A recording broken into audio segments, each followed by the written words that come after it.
대통령직 임기 단축을 포함한 진퇴 문제를 국회의 결정에 맡기겠습니다. 여야 정치권이 논의하여 방안을 만들어 주시면 그 일정과 법 절차에 따라 대통령 측에서 물러나겠습니다. 저의 임기를 포함하여 앞으로의 전국 안정 방안은 우리 당에 일임하겠습니다. 향후 국정 운영은 우리 당과 정부가 함께 책임지고 해 나가겠습니다.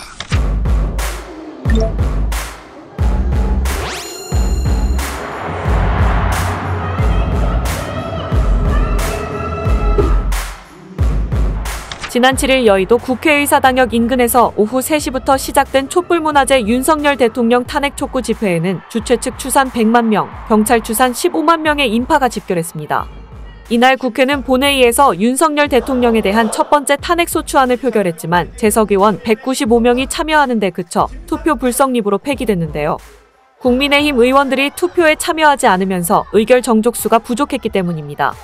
대통령 탄핵안 가결에는 제적 의원 3분의 2, 즉 200명 이상의 찬성이 필요하죠.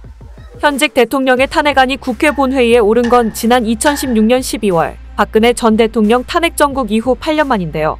박 전 대통령 퇴진을 촉구하는 촛불 집회는 당시 탄핵소추안 표결 전까지 약 한 달 반에 걸쳐 6번 개최됐습니다. 주최 측 기준으로 1차 촛불 집회엔 5만여 명이 참석했고 탄핵 직전 6차 집회엔 232만 명이 자리를 채웠습니다. 다만 이번에 열린 윤 대통령 탄핵 촉구 집회에는 2030 여성과 MZ세대 등 젊은 연령대가 눈에 많이 띄었는데요.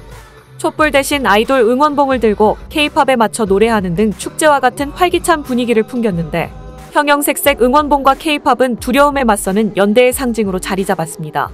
이번 윤 대통령의 비상계엄 사태는 8년 전 박 전 대통령의 최순실 국정농단보다 더 심각한 사안이라는 것이 각계 전문가들의 중론입니다. 유신 시대의 잔재인 계엄을 45년 만에 꺼낸 점, 국회와 선관위의 무장계엄군을 진입시켜 장악하려 한 점, 여야 대표를 비롯한 주요 정치인에 대한 체포를 시도한 점 등에서인데요. 이미 윤 대통령은 내란 혐의로 입건된 상태입니다. 그런데도 여당인 국민의힘은 8년 전과 정반대의 결정을 내렸습니다. 앞서 2016년 탄핵소추안 표결에선 국민의힘 전신인 새누리당 의원 128명 중 최소 62명, 사실상 절반에 달하는 이들이 찬성표를 던진 바 있는데요. 이번 국민의힘 의원들은 윤 대통령에 대한 탄핵 반대를 당론으로 정하고 변수를 차단하기 위해 아예 표결에 참여하지 않기로 결정했습니다. 그중 소신을 밝힌 안철수와 김예재, 김상욱 의원 단 3명만이 표결에 참여했죠. 정치권에선 탄핵 트라우마가 보수 정치인들의 선택에 영향을 미쳤다고 분석했습니다. 윤 대통령의 비상계엄은 결코 용서받을 수 없는 행동이라는 데에는 모두 동의하지만 탄핵이 이뤄졌을 경우 보수층의 지지 기반을 통째로 잃을 수 있다는 우려인데요. 9일 12월 1주차 여론조사에 따르면 윤 대통령의 국정수행 지지도는 비상계엄 사태 여파로 17.3%를 기록해 취임 후 처음으로 10%대로 급락했습니다. 국정수행 부정평가는 8.2%포인트 급상승한 79.2%, 매우 잘못함 72.1%와 잘못하는 편 7.1%로 집계됐죠.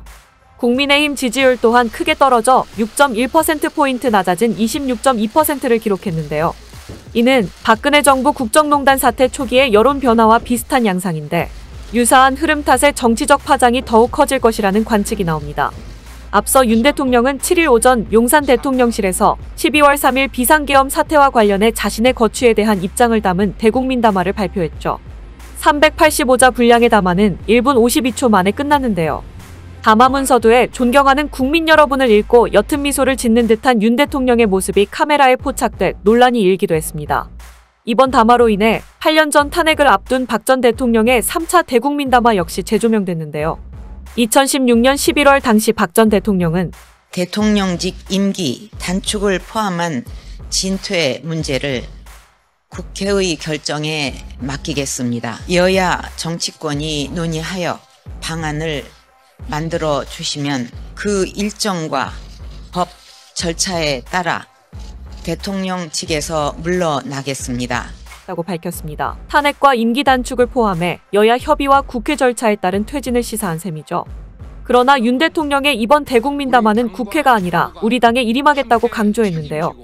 이 때문에 국민이 아닌 국민의힘을 향한 담화였다는 지적이 나왔고 일각에서는 탈당 가능성을 일축하며 탄핵 찬성을 막기 위해 어쩔 수 없이 한동훈 대표 측이 요구한 직무 배제와 이선 후퇴를 수용한 것이 아니냐고 꼬집었습니다. 한편 더불어민주당 등 야당은 늦어도 오는 14일 임시회를 열어 윤 대통령에 대한 2차 탄핵소추안 표결에 돌입할 예정입니다.